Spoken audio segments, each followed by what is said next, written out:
రాజకీయ పరిస్థితుల మీద, రాష్ట్ర ఆర్థిక పరిస్థితి మీద కూడా మా ఎమ్మెల్యే హరీష్ బాబు గారు చాలా చక్కగా చెప్పారు. అందరూ వాస్తవానికి రాజకీయ పరిస్థితి రాష్ట్రంలో ఈరోజు కేవలం భారతీయ జనతా పార్టీ కాంగ్రెస్ మధ్యనే రాబోయేటువంటి రోజుల్లో మనకు రాజకీయమైన పోరాటం ఉండదు. కానీ బీఆర్ఎస్ పార్టీ తెలంగాణలో ఇక ప్రజలు మర్చిపోతారన్న విషయాన్ని మనం అందరినీ గుర్తుపెట్టుకోవాలి. రేపు ఎప్పుడు ఎన్నికలు జరిగినా అంటున్నాడే కాంగ్రెస్ పార్టీ కూడా ఈరోజు వారి మధ్యన అంతర్గత ఏదైతే తగాదాలు ఉన్నాయో అది ఎప్పుడు బయటపడి ఎప్పుడు ప్రభుత్వం కూలిపోతుందో తెలియదు, మళ్ళీ ఎప్పుడు ఎలక్షన్ జరుగుతున్నారు. కాబట్టి అటువంటి నేపథ్యంలో ఎప్పుడు ఎన్నికలు వచ్చినా తెలంగాణలో భారతీయ జనతా పార్టీ అధికారంలో వస్తుందని చెప్పేసి మనకు పూర్తిగా నమ్మకం ఉంది.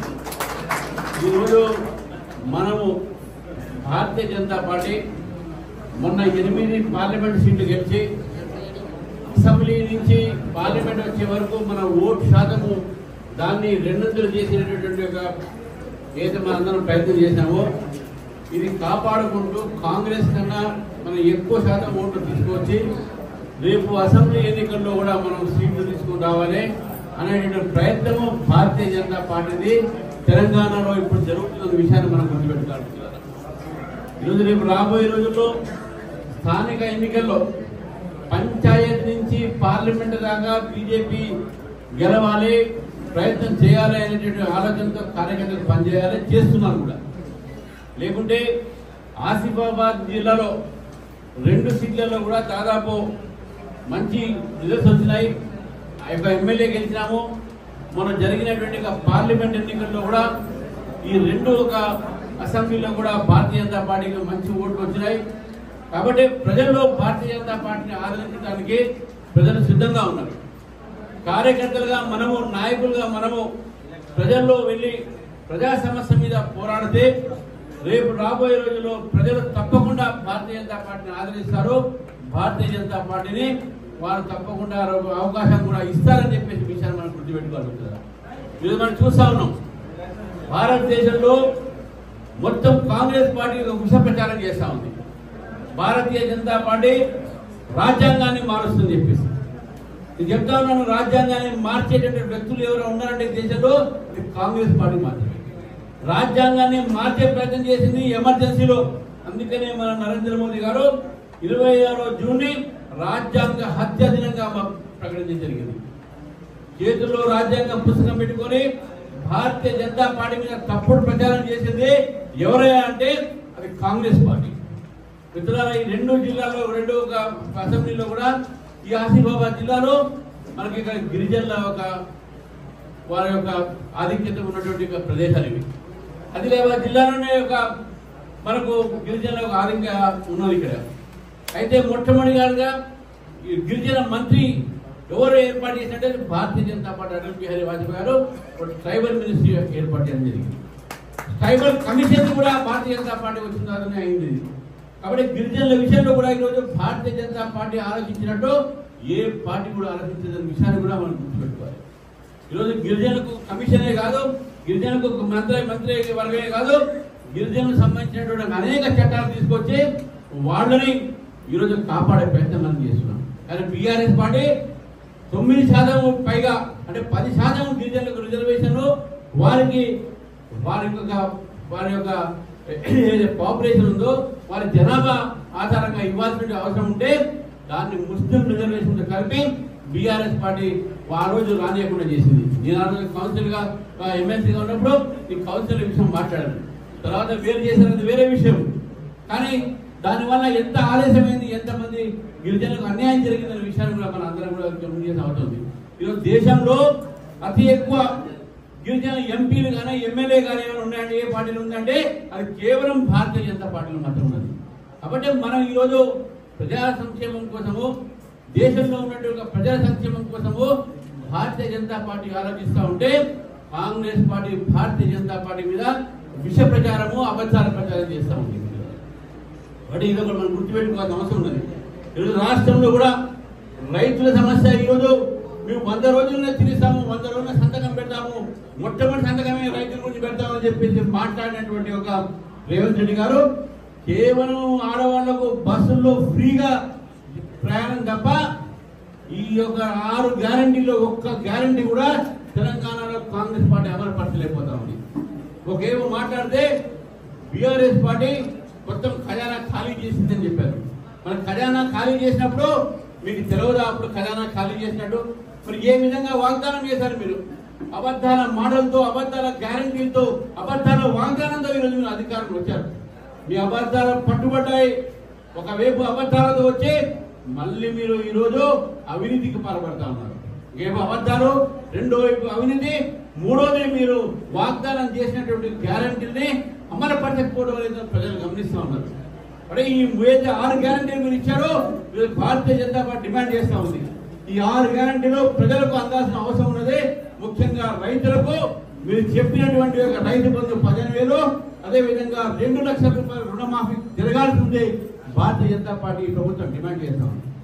సబ్ కమిటీ పెట్టారు, క్యాబినెట్ సబ్ కమిటీ అన్నారు, మంత్రులను కూర్చోబెట్టారు. ఇగో ఇస్తున్నాం, అగో ఇస్తున్నాం అని చెప్పారు. 2 లక్షలు ఇస్తామని చెప్పారు. ఇప్పుడు 1,00,000 రూపాయలు ఇస్తామని చెప్పి తర్వాత కొన్ని రోజులకు 2 లక్షలు ఇస్తామని చెప్పారు.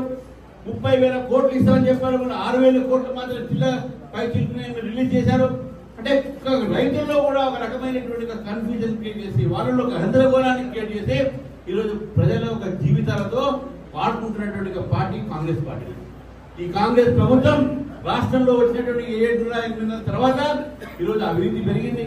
ఇక్కడ వారికి ఒక పరిపాలన పైన ఒక పట్టు లేదు, వారి దగ్గర ఆర్థికమైన స్థోమత లేదు. రాష్ట్రాన్ని ఎటు తీసుకోకపోతుందో కాంగ్రెస్ పార్టీ అయోమయమైన పరిస్థితులు రాష్ట్రం ముందుకుతున్నారు. కాబట్టి ఇవన్నీ కూడా గుర్తుపెట్టుకుంటే మనం ప్రజలకు ఈ విషయాన్ని తెలియాల్సిన అవసరం ఉంది. ఇప్పుడు రాజకీయ ప్రస్థానం మనం ఇక్కడ తీసుకోపోయినాం. రాజకీయ ప్రస్థానం తీర్మానం చేసి సరిపోదు. ప్రజల్లో ఈ యొక్క సమస్య పైన పోరాటం కూడా భారతీయ జనతా పార్టీ చేస్తుంది. ఎవరికైతే అన్యాయం జరుగుతుందో దానిపైన పోరాడేది భారతీయ జనతా పార్టీ మాత్రమే.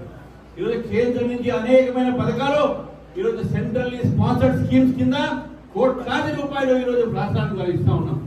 గత 10 సంవత్సరాల్లో 10 లక్షల కోట్ల రూపాయలు తెలంగాణకు భారతీయ జనతా పార్టీ ప్రభుత్వం ఇచ్చింది. ఎందుకో ఈరోజు బీఆర్ఎస్ ప్రభుత్వం అబద్ధాలు ఆడేది కాబట్టి ఓడిపోయింది. ఇప్పుడు కూడా నేను రేవంత్ రెడ్డి గారిని అడుగుతా ఉన్నాను, మీరు అబద్ధాలు ప్రచారం చేయకండి. మీరు మన ఢిల్లీ పోయి కేంద్ర మంత్రులతో కలిసి మా రాష్ట్రానికి సహాయం చేయమని చెప్పారు. ఏ మంత్రి అయినా చేయను అని చెప్పారా? ప్రతి ఒక్క మంత్రి కూడా తెలంగాణకు ఏది కావాలంటే అది మీకు చేస్తామని చెప్పారు.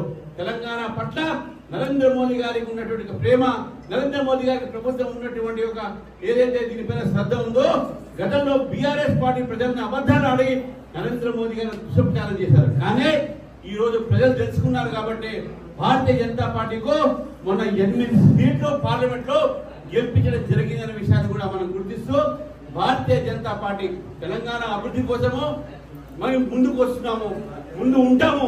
మీరు గతంలో కాంగ్రెస్ పార్టీకి అధికారం ఇచ్చారు ఉమ్మడి రాష్ట్రంలో. తర్వాత తెలంగాణ వచ్చిన తర్వాత ఈ యొక్క తెలంగాణలో ఒకసారి టీఆర్ఎస్ ఇచ్చారు 10 సార్లు, 10 సంవత్సరాలు.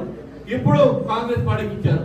టీఆర్ఎస్ పార్టీ యొక్క చాప్టర్ క్లోజ్ అయిపోయింది కాబట్టి రాబోయే రోజుల్లో భారతీయ జనతా పార్టీ మాత్రమే రాజకీయమైన ప్రత్యేకంగా ఉంది. కాబట్టి ఈ యొక్క తెలంగాణ ప్రజలు భారతీయ జనతా పార్టీతో కోరుతా ఉన్నాము. మీరు 2 పార్టీలకు అవకాశం ఇచ్చారు, 3సారి భారతీయ జనతా పార్టీకి అవకాశం ఇచ్చి ఈ రాష్ట్రంలో మార్పు చూడండి, ప్రజల జీవితాల్లో మార్పు చూడండి, రైతుల జీవితాల్లో మార్పు చూడండి. ఇంకో విషయము, ఈ యొక్క ప్రభుత్వం వచ్చిన తర్వాత జాబ్ గ్యారెంటీలు అన్నారు. ఈరోజు ఉద్యోగాలు ఎక్కడ ఉన్నాయి? ఈరోజు ఇప్పుడు కూడా డిఎస్సి పోస్ట్ పోన్ చేయమని చెప్పి విద్యార్థులు రోడ్ల మీద వస్తున్నారు. జాబ్ క్యాలెండర్ కారణం చేయమని చెప్పి ఈరోజు విద్యార్థులు రోడ్డు మీద వస్తున్నారు, యువకులు రోడ్డు మీద వస్తున్నారు. భారతీయ జనతా పార్టీ డిమాండ్ చేస్తా ఉంది కాంగ్రెస్ పార్టీని. యువకులు ఎవరైతే నిరుద్యోగులు ఉన్నారో ఈ నిరుద్యోగాలకు మీరు ఏదైతే జాబ్ గ్యారంటీలు రాహుల్ గాంధీతోని మీరు ప్రకటించారో ఆ జాబ్ గ్యారంటీ ఇవ్వాల్సిన బాధ్యత కూడా ఈ ప్రభుత్వానికి ఉంది. కానీ ఇవన్నీ కూడా మర్చిపోయి అధికారాన్ని కేవలం అనుభవించడానికే మీ వర్గ పోరాటాలకు మీ అవినీతికి మాత్రం సరిపోతుంది. కానీ యువకుల భవిష్యత్తుని ఎవరు కూడా ఆలోచించట్లేదు. ఈరోజు డిఎస్సి పోస్ట్ పోన్మెంట్ ఎందుకు అడుగుతా ఉన్నారు ప్రజలు, విద్యార్థులు? ఈరోజు టీఎస్పీసీలో ఎందుకు సరైన సమయంలో పరీక్షలు పెట్టలేకపోతా ఉన్నారు? ఇవన్నీ కూడా ఈ ప్రభుత్వం వైఫల్యం కింద మనం చూడాల్సిన అవసరం ఉన్నది. ఈ రాష్ట్రంలో ఉన్న యువకులు ఈ రాష్ట్రంలో ఉన్న విద్యార్థులు ఒక్కసారి మేల్కోవాలి. కాంగ్రెస్ పార్టీ ఏ వాగ్దానం చేసే అధికారంలో వచ్చిందో దాన్ని విస్మరించింది. కాబట్టి ఈ యొక్క విద్యార్థులు యువకులందరూ కూడా ఈ ప్రభుత్వం వ్యతిరేకంగా పోరాటానికి సిద్ధంగా ఉండాలి. దానికి రేపు యువ మోర్చా వాళ్ళు కూడా ఒక పెద్ద ఎత్తున ధారణ కూడా మన ఇందిరా పార్క్ దగ్గర ఆలోచన జరిగింది. కాబట్టి మిత్రులారా ఒకే ఒకరు ఆలోచించాలి. మనందరం కూడా రాజకీయ కార్యకర్తగా రేపు రాబోయే రోజుల్లో 30% మహిళలకు రిజర్వేషన్స్ వస్తూ ఉన్నాయి. రేపు రాబోయే రోజుల్లో స్థానిక ఎన్నికలు వస్తూ ఉంటాయి. ఎన్నికలు ఇవన్నీ మనకు ఇవన్నీ పోరాటానికి సిద్ధంగా ఉండాలి. అప్పుడే మనకు ఈ రోజు ప్రజలు మనకి ఇచ్చినటువంటి ఒక బలం ఏతుందో దాన్ని మనం కొనసాగిస్తూ ముందుకు పోయి ఒక బలమైనటువంటి రాజకీయ పార్టీగా తెలంగాణలో అభివృద్ధించాలని చెప్పేసి కూడా మీ అందరినీ కోరుతూ, సమయం తక్కువ ఉంది కాబట్టి అనేక విషయాల మీద మనం చర్చించవచ్చు, మాట్లాడచ్చు.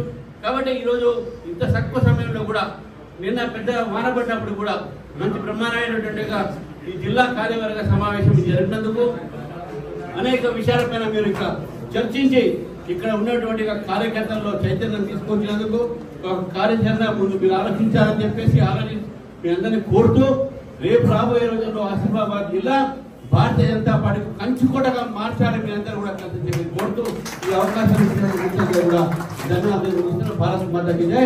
జై తెలంగాణ.